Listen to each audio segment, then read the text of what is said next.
The sun has gone down at Hangman's Hill, and the ghost at Misery Corner isn't walking tonight. So, welcome to the Weird Tales radio show, your fortnightly fix of ghost stories, urban myths, magic, and folklore. And now, here's your host, writer, award-winning journalist, best-selling author, and sometime werewolf hunter, Charles Christian.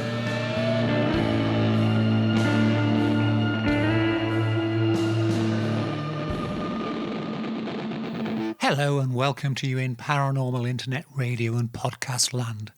I'm Charles Christian and this is our 17th show. We're going to be looking at the legend of the St. Mark's Eve Vigil. In our big interview, we talked to painter Stuart Pearson Wright about art, werewolves and J.K. Rowling. Janie explores the myth of the underground tunnel beneath Bungay Castle, and I'll be looking at the legend of the spinning highwayman's stone. For light relief, we'll also be playing some suitably occult music by Jethro Tull and the late Warren Zevon. But to start with, since our last show, here's a couple of weird stories that have popped up in the news. The first is a report on clinical trials at Stanford University in the US, where scientists have been running a small-scale test of the so-called vampire therapy. This is where blood is taken from young people, voluntarily in a hospital I should add, and pumped into the elderly. For the trial, 18 patients over the age of 65 with mild to moderate Alzheimer's were given 4 weekly infusions of plasma from people aged between 18 and 30. Apparently, following the procedure, the patients were observed to find it easier to carry out routine daily tasks, such as remembering to take medicine and prepare meals. However, before we all go rushing off to follow the notorious Countess Elizabeth Bathory and start bathing in the blood of virgins, as if you can find virgins over the age of 18 these days anyway, it is worth noting this trial only involved a very small sample of patients. Apparently, boffins believe young blood is potent because it carries large quantities of a protein called GDF11, which diminishes as we age. By way of a health and safety warning, we should point out that although Elizabeth Bathory is alleged to have tortured and killed as many as 650 young women over a 25-year period, it didn't actually do her any good in the long run, as she died at the relatively young age of 54 in the year 1614, having spent the last 5 years of her life imprisoned in solitary confinement in a castle in the Carpathian Mountains. In fact, she was actually bricked up in a set of rooms with only small slits left open for ventilation and the passing of food. For our second story, we can report that the Vatican has just completed its 2018 training course on exorcism rituals for Catholic priests.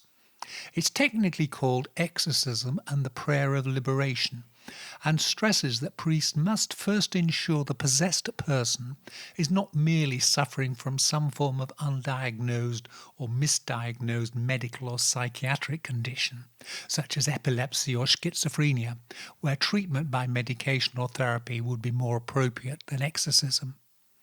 However, in one of those strange twists of life imitating art, or modern science imitating supernatural beliefs, in the US, some psychiatrists now recognize demonic possession. They call it, in quotes, dissociative identity disorder, open brackets, demonic possession, close brackets. And it reflects the fact some people genuinely do believe they are possessed by demons and will not be cured by medication and therapy alone.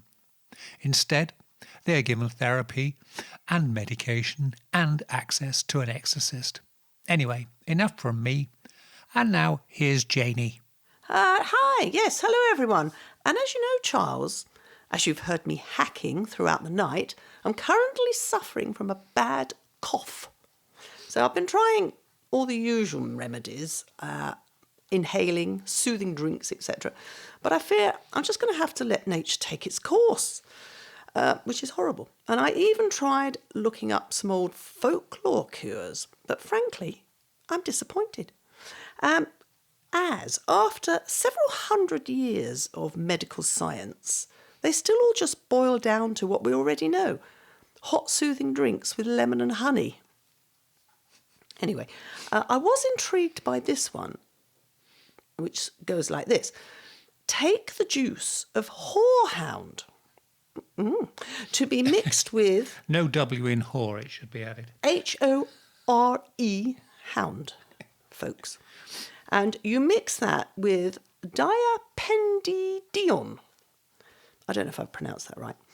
And eat until I read further on and found that horehound is a herb and a member of the mint family, while a diapendion is candy floss, a candy floss like confection made of barley water, sugar, and whites of eggs. So apparently, it's still available as an over-the-counter cough mixture called Linctus Simplex, which, if it's the thing I recall from my childhood, was that ghastly, pink, sickly, sugary stuff our parents used to spoon down our throats.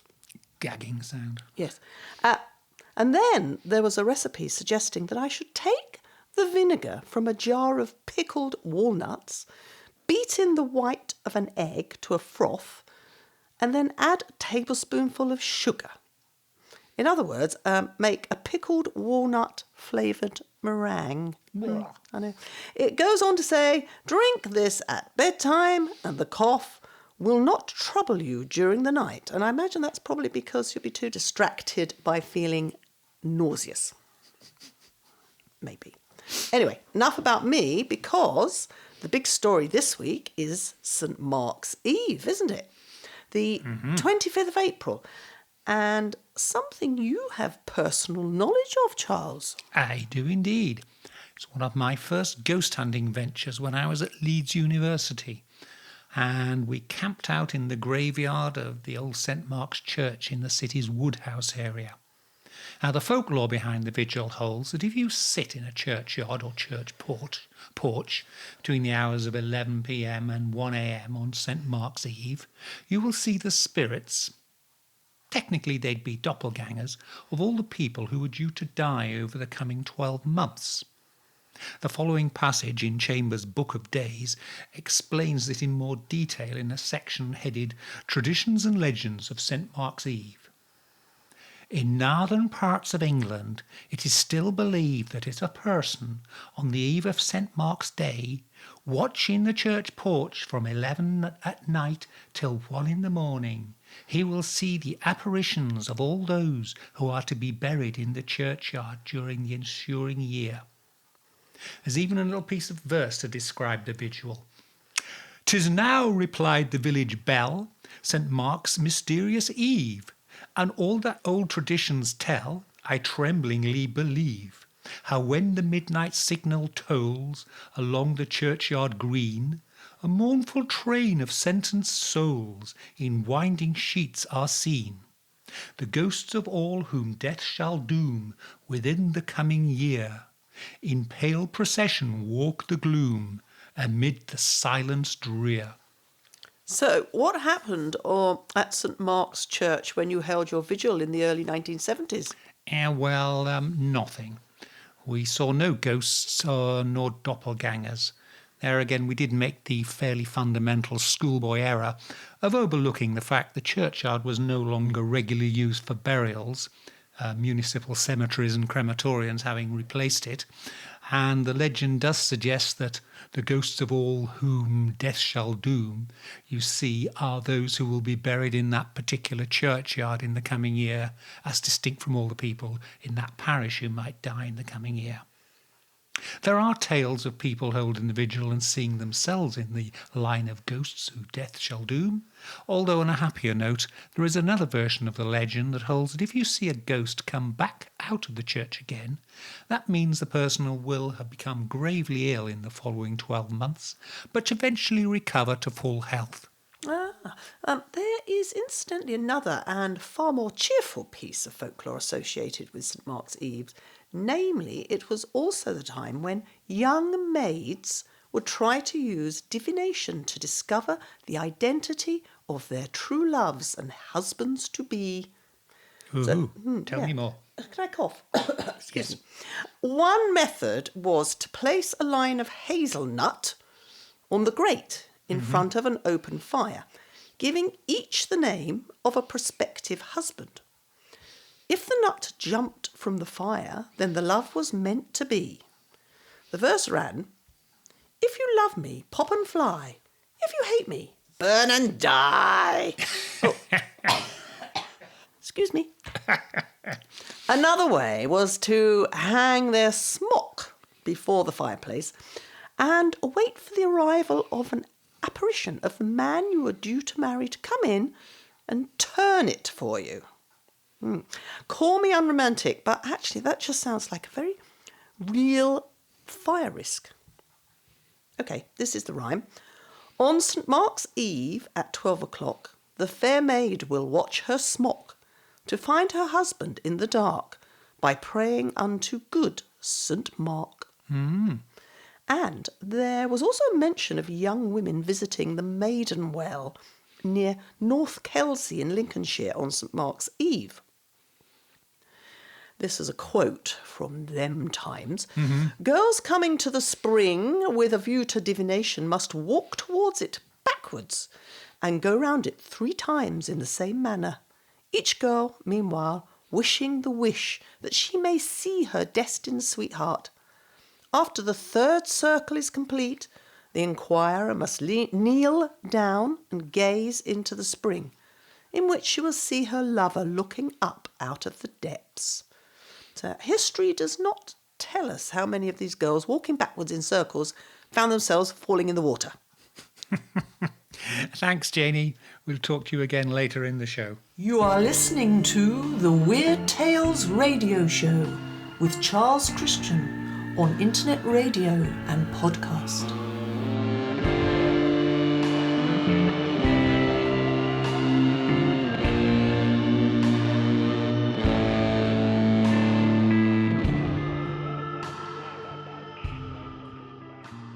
Now, Janie, along with being my wife and co-host, is also an accomplished artist, albeit a little too modest to say so, which is why I'm saying it for her.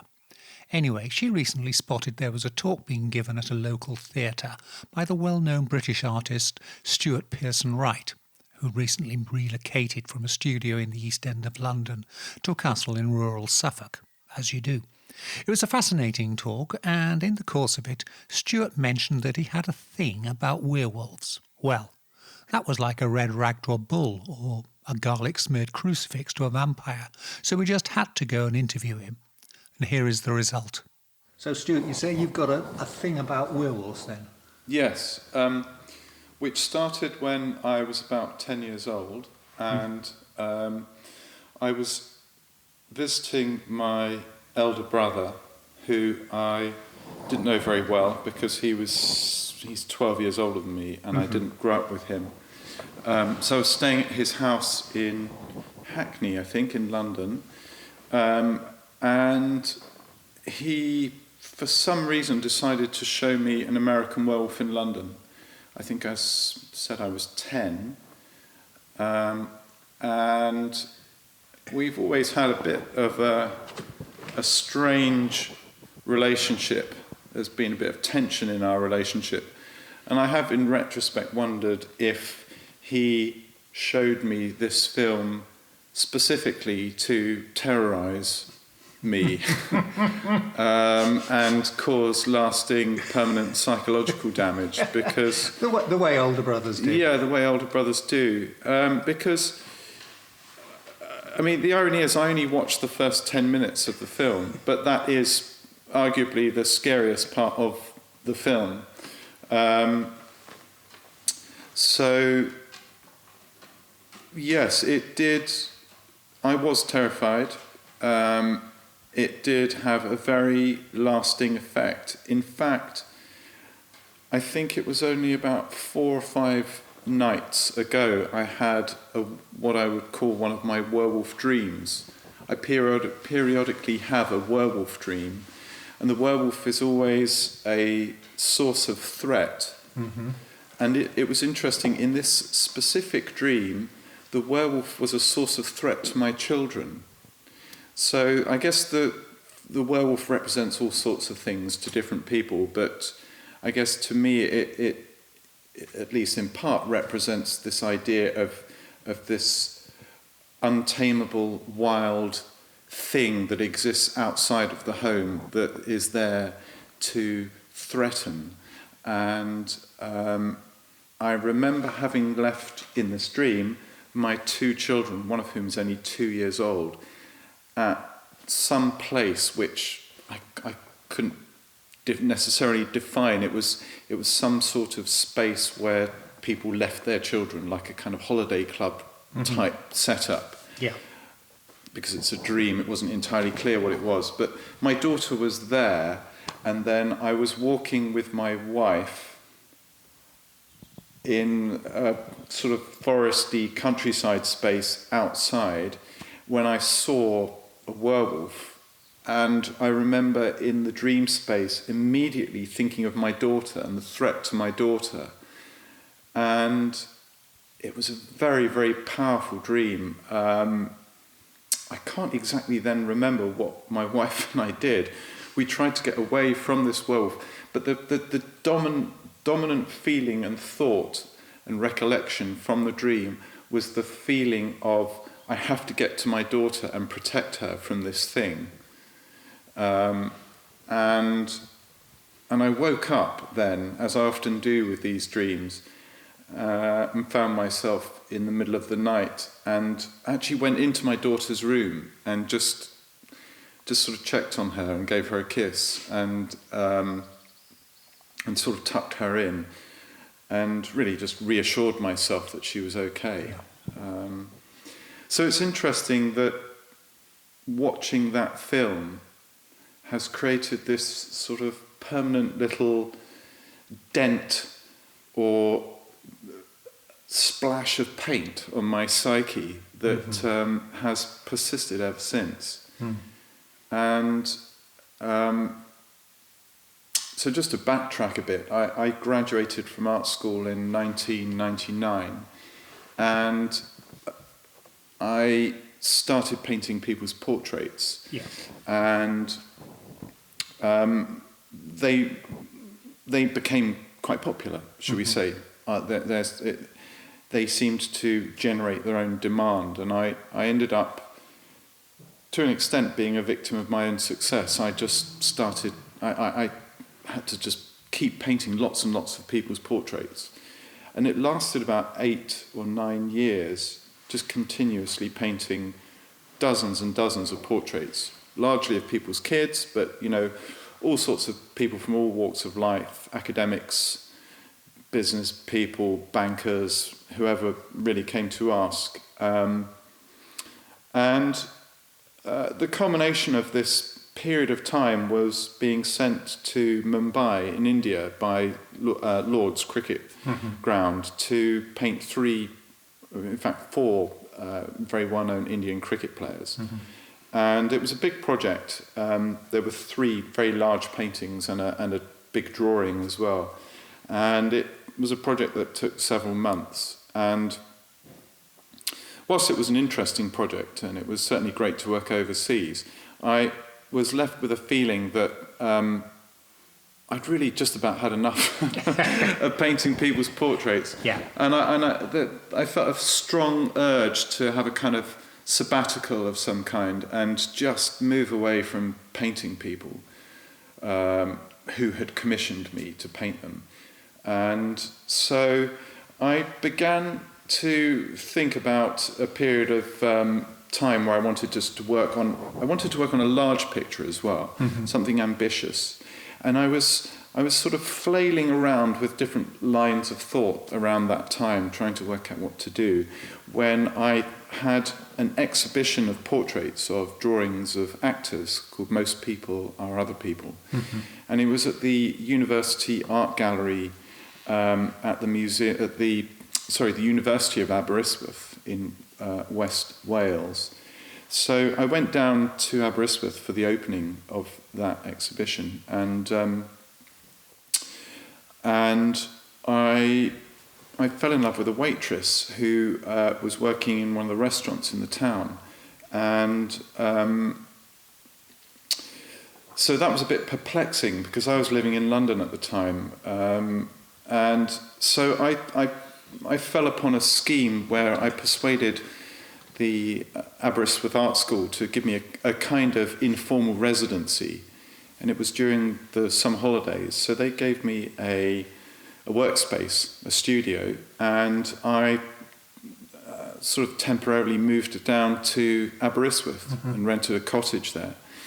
And spent a lot of time with this lady that I had met. And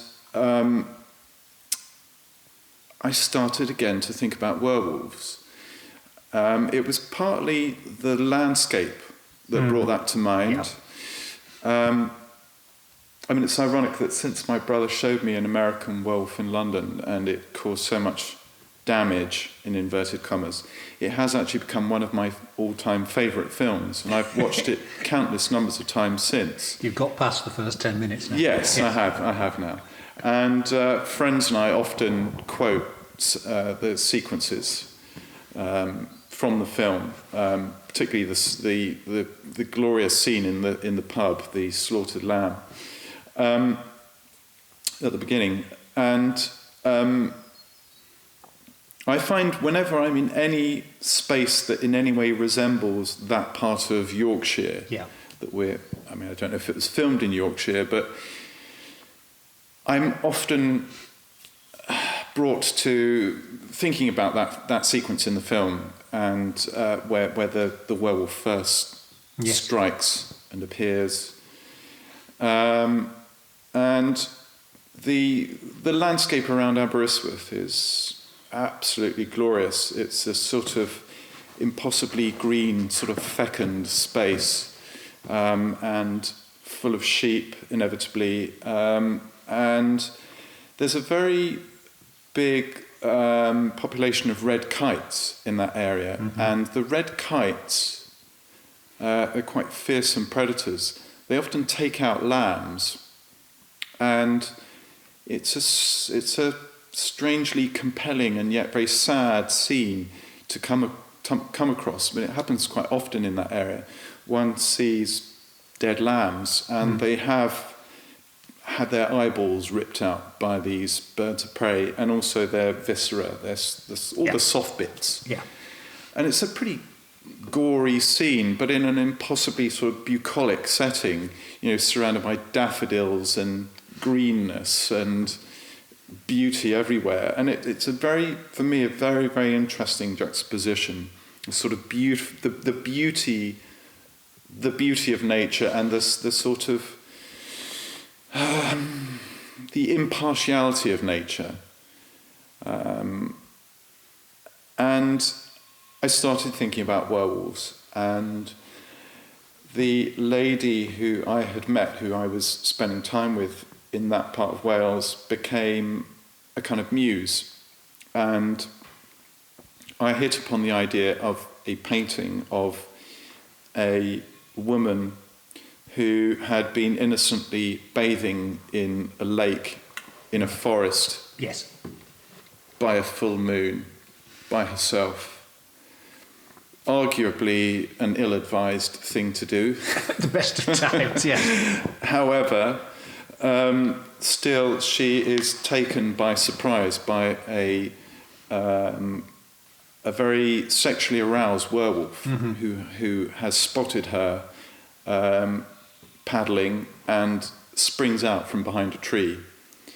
And so there was an exhibition coming up, an open exhibition called the John Moores Prize, which takes place in Liverpool each second year. And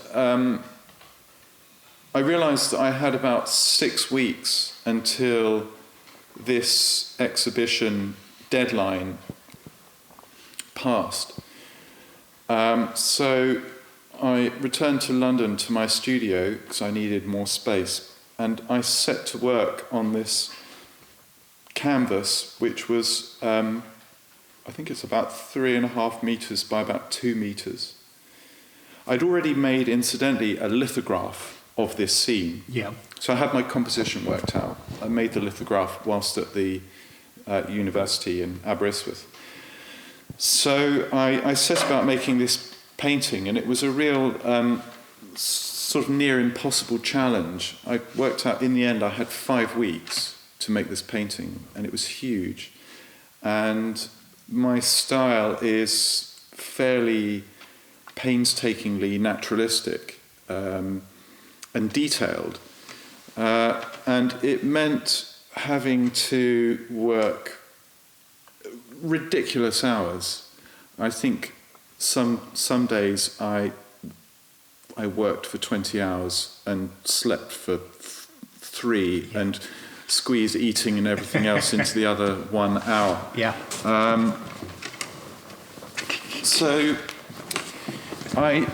it was very interesting because I sort of drove myself half mad working on this painting and nearly killed myself in the process. It was a sort of ridiculous, hubristic effort.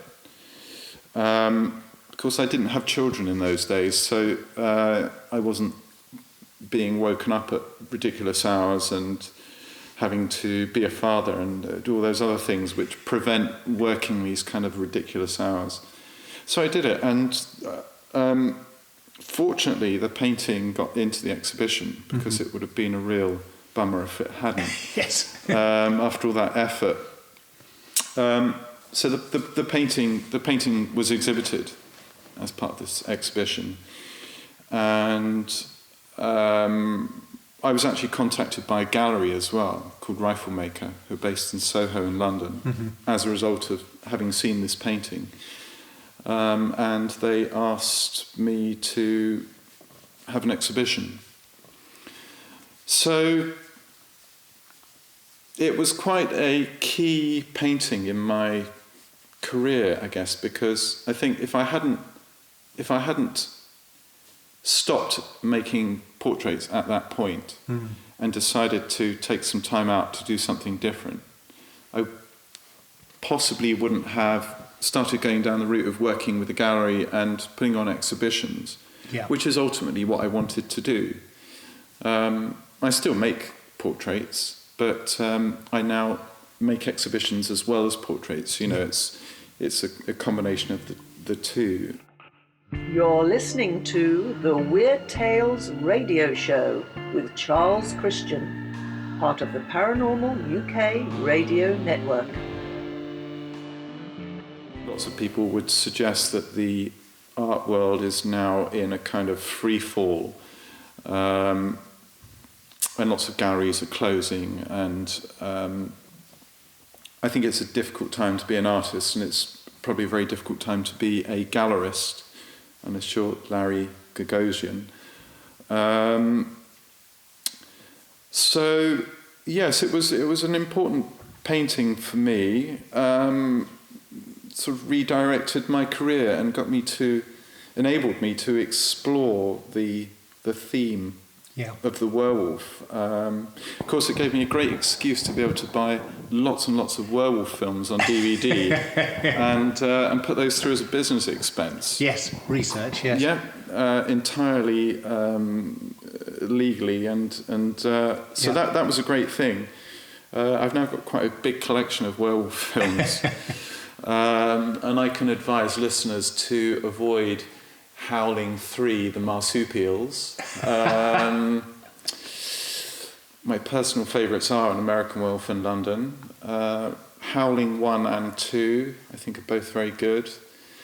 There's one with Jack Nicholson, which is very good as well. I've forgotten the name of it. Michelle Pfeiffer. It'll come to me. There are a lot of terrible, terrible werewolf films. There is a very, very interesting sequence from the original Werewolf in London, which I'm sure you will probably know quite well, where there is a character who I think is perhaps described as the foreigner. I think that may be his character name on IMDb, I'm not entirely certain, but it's something along those lines. And in this fascinating little sequence, I remember him saying that the werewolf always kills the thing that he loves. And I think that's a very interesting idea, and one that was very present in my thoughts when I made my werewolf painting. Because the thing about my werewolf painting as well, I haven't mentioned, is that I always intended to make 3 or potentially 4 of these grand canvases. And the painting that I made, which became known as Woman Surprised by a Werewolf, was always intended to be the middle panel of this grand narrative, in which, it was to start off with a man and a woman walking through the woods together, the implication being that they were lovers. And I had toyed with the idea of potentially setting that in the Elizabethan period, just so that I could paint some fabulous costumes. Yes. And so the painting that I actually made was going to be the next sequence. Yeah. And then following that, I was slightly uncertain about this, about the idea of painting the werewolf actually killing this woman in quite a sort of sexualized way, and I was slightly concerned about how appropriate that would be. Yeah. I'm not really interested in sexual violence as a subject, but it seemed to be a part of the story. But anyway, the end painting that I wanted to make, and actually started making, but had to leave aside in order to make some portraits to earn a living. Yeah. The end canvas was going to be the following morning, and it was going to be sunset, and there was going to be a beautiful, beautiful orange sky, and the scene was going to be very reminiscent of something from Walt Disney. Mm-hmm. I wanted this very, very bucolic forest with this golden sunlight casting across the trees. I imagined Scots pines, and then there was going to be this scene of sort of ancient Grecian horror. So this mutilated body was going to be there in the middle of the forest, just a sort of mess of steaming blood and gore and bones. I decided I was going to keep the head sort of relatively intact, but then it was really just going to be viscera and skeleton and steam. Mm-hmm. And then this werewolf will, by that point, have, of course, transformed back into a human, into a man. And the man was going to be standing there, observing the scene of his own destruction. And it was going to be the man from the first sequence. Yeah. So the implication being that this man has literally killed the thing that he loved. Yeah. And then the forest was going to be full of little furry creatures and birds, blue tits, rabbits, all very sorts Disney, of... yes. Yeah, very Disney. These sort of impartial onlookers who, despite this human tragedy unfolding in the forest, these animals were still going to be just as jolly as they ever were, and they ever were going to be, just to sort of hammer home that human tragedies are human tragedies. You know, a human tragedy may not be a tragedy to a rabbit. Yeah. In fact, I expect a lot of rabbits would be quite pleased. Yes. If there were more human tragedies, there might be less rabbit tragedies. So there was some sort of wider narratives about man's relation to the planet and nature. Yeah. But the painting remains unfinished to this day, and it's still a loose plan to try and make these other paintings at some point, but really it warrants having a space big enough in which to exhibit them. Yeah. Just as an aside, around the time I made this, I was painting J.K. Rowling as a commission for the National Portrait Gallery. And she was very, very fond of this werewolf painting. Of course, she writes about werewolves in the Harry Potter novels. Yeah. Remus Lupin is a werewolf. And her werewolf character, Lupin, is a very sympathetically drawn werewolf. And I remember talking to her about werewolves, and she was talking about this notion that the werewolf really is a victim. And it's an interesting idea that this idea of the monster within that we have no control over. And I like that idea. Rather than thinking of the werewolf as this other, it's interesting, I think, to think of the other within each of us. That part of our psyche that we don't have control over. And of course there are lots of analogies in mental illnesses, Yes. like advanced cases of schizophrenia and bipolar disorder, and there are obviously lots of conditions in which people do lose control over themselves, and there are some interesting parallels with the myth of the werewolf, and I think that's what possibly interested J.K. Rowling when she was writing about Lupin, and it certainly interested me when I was making this painting and thinking about the other paintings. I just have to try and find a time to finish them, really. I mean, J.K. Rowling said she would love to have bought that painting, but she didn't have a large enough space to hang it. So of course, What happened to the painting? well, I still have it. You still have it? It hasn't been sold? It's still very large. I mean, I did say to J.K. Rowling, just buy a bigger space. You can afford it, yes. Yeah, build a gallery, and I'll paint the other ones for you. See, that's the problem. If you're spending months and months painting big canvases like that, there has to be a plan for them. Otherwise, they just end up in one's storeroom. And that has happened to a couple of very large pictures I've made that very few people have the space to hang a 3.5 metre canvas. Yes. Even if they do like werewolves. That's priceless. That's a wonderful story. Other than that one and the, if you like, the trilogy of other paintings to go with it, have you painted werewolves in any other context or any other? I did it's quite a sketchy oil study called Self-Portrait as a Werewolf. But it wasn't really a serious painting as such. It was just toying with the kind of the iconography of the werewolf, and it was interesting to paint something which was described as a self-portrait, but which was actually just a picture. It was actually a picture of my dog of the time.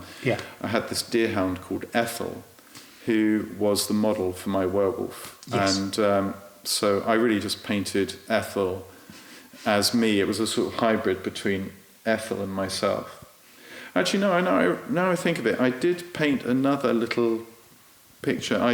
I went through this period of painting on top of found pictures, which I would get from junk shops or sometimes auctions. The cover of your album. Yes, that's right. Lonesome Stew, is that, isn't it? That's right. Yeah, I did a whole series of we cowboy. bought a copy of yes. that. Yes, I did a whole series of cowboy paintings where I painted myself on found landscapes, and so I did buy a moonlit scene from an auction. It was just a sort of landscape with a full moon, and I painted a werewolf into that inevitably. I can't even remember what I called the picture now, but that's kicking around somewhere. But that's really about it as far as my foray into the world of lycanthropes has gone. Really, I need to make more time in my life for werewolves. I think that's the final note to end on. That's brilliant. Thank you very much indeed. You're very welcome. Thank you.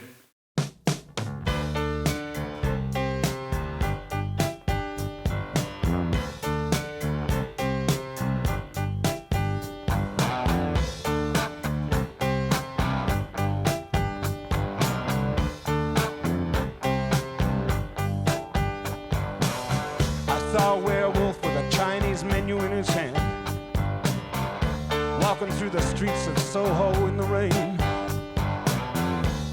He was looking for the place called Lee Ho Fook's. Gonna get a big dish of beef chow mein. Ahoo, werewolves of London. Ahoo, ahoo, werewolves of London. Ahoo, you hear him howling around your kitchen door. You better not let him in. Little old lady got mutilated late last night. Werewolves of London again. Ahoo, werewolves of London. Ahoo, ahoo, werewolves of London. Ahoo.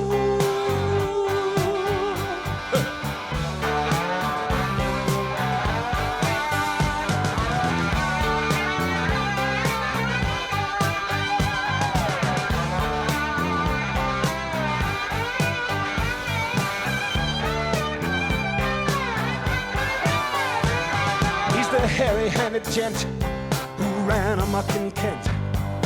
Lately he's been overheard in Mayfair. You better stay away from him. He'll rip your lungs out, Jim. I'd like to meet his tailor. Ahoo, werewolves of London. Ahoo.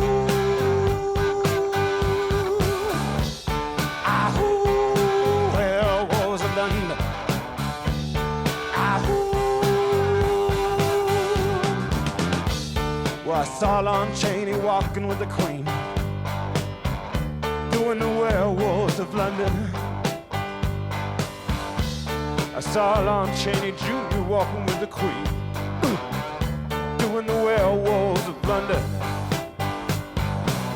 I saw a werewolf drinking a pina colada at Trader Vic's, and his hair was perfect.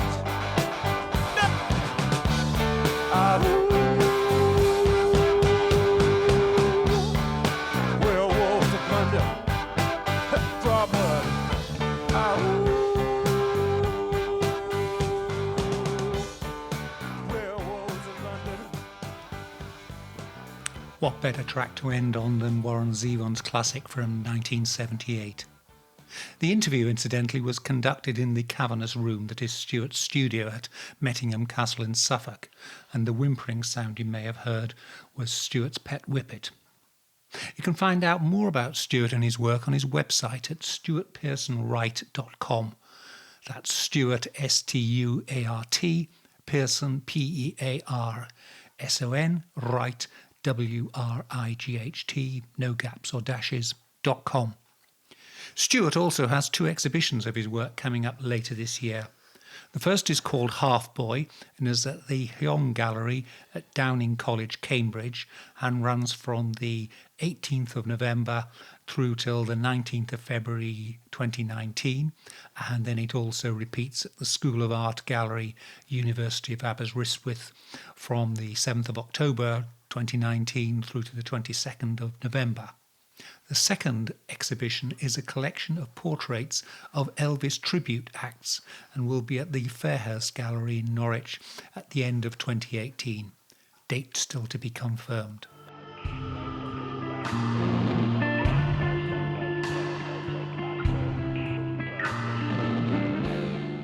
Talking of Stuart's home, there's also an interesting urban myth associated with Mettingham Castle.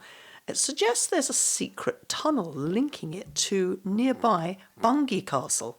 The tunnel was supposedly built on the orders of Oliver Cromwell during the English Civil War.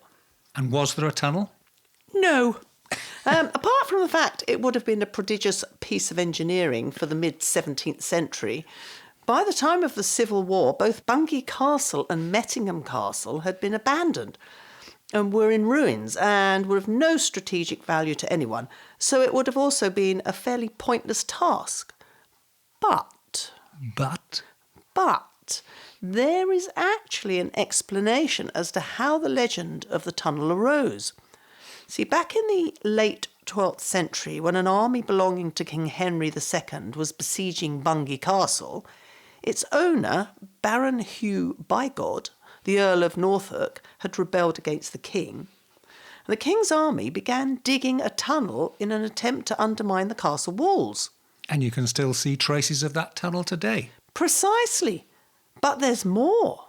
In 1792, a local solicitor, that's a lawyer for our American listeners, bought the castle as a present for his wife, the writer Elizabeth Bonner Hote. She had a summer house built between the two gatehouse towers. Clearly nobody had to worry about planning permission and listed building consent in those days. And there she wrote, and subsequently had published, a moderately successful Gothic novel called Bungay Castle. Mm-hmm. Yeah. So you'll not be surprised to learn that the plot involves lots of secret dungeons and tunnels buried beneath the castle, including one running to Mettingham Castle, which the heroine uses when she elopes with her lover the day before she was to be locked away in a nunnery. Yeah, there we go. Mm-hmm. Anyway, apparently the novel Bungay Castle has been praised in modern times for its proto-feminist sensibility, as the young women in the story keep their fates in their own hands rather than wait for some dashing hero to come to the rescue. And thank you, our own proto-feminist. Yes, yay, sisters. I don't know what they say, but that's what I think they say. Okay. Good, thank you. Find us online at www.urbanfantasist.com or email us at urbanfantasist@icloud.com or follow us on Twitter at Christian Uncut. Last week I took advantage of the recent good weather here in the east of England to go on an urban myth-busting trip to check out the legend of the Highwayman's Stone in the village of Barrow near Bury St Edmunds in Suffolk. The legend is there used to be a large stone set in the pavement near the village school, which supposedly marked the spot where a highwayman was lynched in the year 1789. The story is a certain Mr. Macrow of Barrow Hall was collecting tithes when he was shot at by a highwayman. The villain missed his target and attempted to make an escape, but while fleeing, his horse lost a shoe, making the horse's tracks very easy to follow. He was then tracked down by local people and hanged on the spot. According to the legend, for reasons never entirely made clear, the stone would turn itself over every New Year's Eve at midnight. So what were the actual facts? Well, sadly, the only pavement anywhere near the school is in Church Road, but there's no obvious sign of any unusual stone there now. However, the rest of the story does have some foundation in fact. On the evening of January the 6th, 1783, not 1789 in the earlier version, a Mr. Macrow, spelt M-A-C-R-O, not Mac Crow like the bird, of Barrow Hall was in fact returning from the Red Lion Inn, no longer in existence but on the southeast edge of the village, where he had indeed been collecting tithes. Near his home, not far from the school, he was stopped by a mounted highwayman who demanded money at pistol point. After handing over the money, Macrow very bravely struck at the pistol with his walking stick, upon which the robber fired, but the shot just grazed Macrow's cheek. The highwayman then fled with his loot across open fields, but Macrow was determined not to let the matter lie. The next morning he revisited the spot and found the tracks of the horse and noted the horse was wearing a particular type of bar horseshoe, not, as the earlier legend said, a shoe missing. Following the trail to the Bull Inn at Kentford, he found the horse in the stable and the rider, a James Steggles, a former blacksmith, in the kitchen. Macrow arrested the man himself and dragged him off to Bury St Edmunds jail, where he was taken into custody. Over the next few days, Macrow continued his investigations in best Poirot style and returned to the scene of the crime. He had the bushes cut down and began searching for any evidence, and he was in luck, because there he found, wrapped in an old handkerchief, a brace of horse pistols, one of which had recently been fired. Although the evidence wasn't much more than circumstantial, James Steggles was tried at the assizes on the 18th of March, convicted and sentenced to hang. He was hanged on the Wednesday the 2nd of April 1783. But it should be noted this was at Bury St Edmunds Jail, not at the scene of the crime in Barrow. As to the reason why the stone should turn itself over on New Year's Eve, I suspect that just as some of the other facts in this story have become jumbled over the years, so the day of the crime shifted a few days to coincide with a more memorable calendar date. Similarly, did the location of the pair of pistols, the key evidence against the highwayman, shift from being hidden beneath some bushes to being hidden under a stone, with its annual turning therefore being some form of supernatural recreation of the discovery of the evidence? But, as already mentioned, the stone is no more. If you look through the pages of the Hidden East Anglia website, which is a very valuable resource, you will discover there were once dozens of blocks of stone dotted around the eastern counties, frequently being used as parish boundary markers and inevitably associated with their own peculiar folklore and legends. But over the years, many of these have vanished without a trace, typically the victim of road widening schemes in relatively recent times. This, I fear, was also the sad fate of the Barrow highwayman's stone, now just road ballast buried beneath tarmac.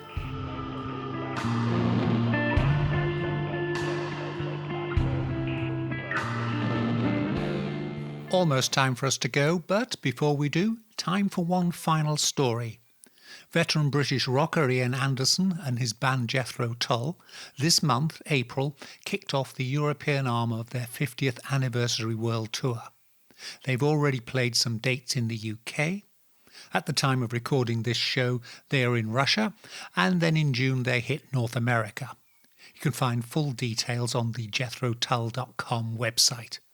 And by way of a little synchronicity, don't tell us that we don't teach you something here, Jethro Tull played the final gig of the UK tour at the Royal Albert Hall in London, and 147 years ago this month, in April 1871, the Royal Albert Hall first opened to the public. Anyway, here's one of my favourite tracks by Jethro Tull, appropriately enough for this show, all about witches. It's The Witch's Promise, which made number 4 in the UK in 1970.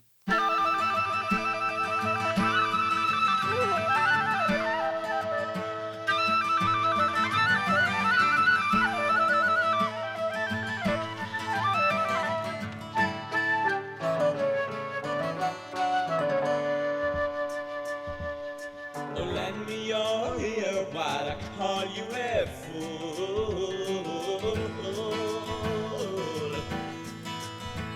You were kissed by a witch one night in the wood, and later insisted your feelings were true.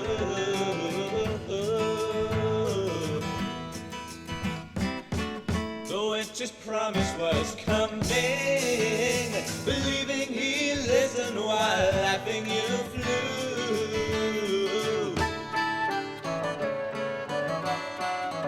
Leaves spotting red, yellow, brown all over the same, and the love you have found lay outside in the rain.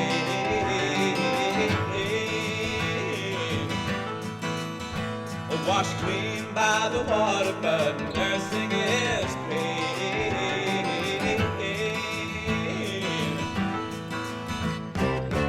The witch's promise was coming, and you're looking elsewhere for your own selfish gain.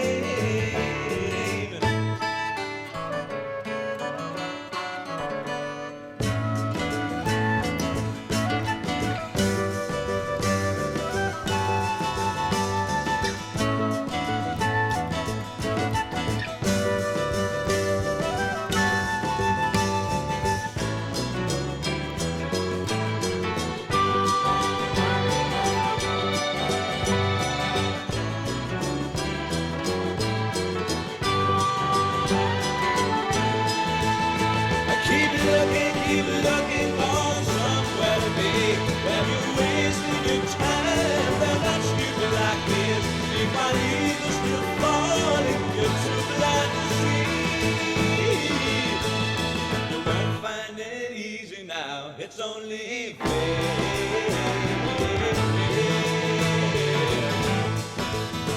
He was willing to give to you, you didn't care.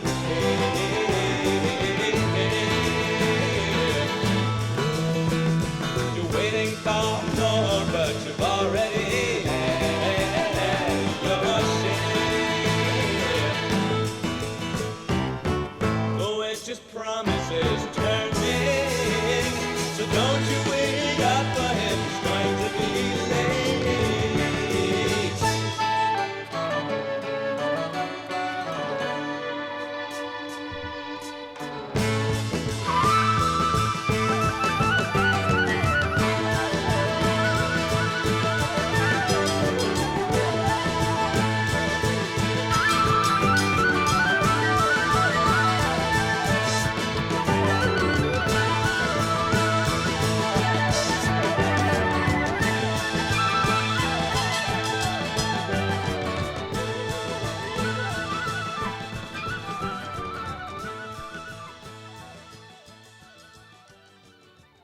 Janie and I will be back in 2 weeks' time.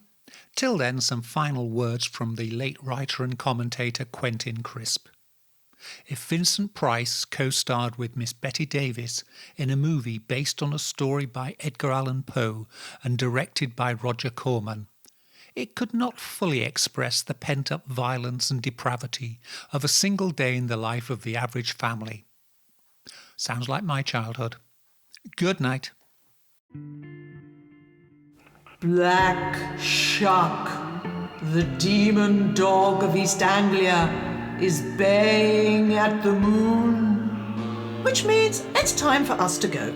You've been listening to the Weird Tales radio show with Charles Christian, your fortnightly fix of ghost stories, urban myths, magic and folklore.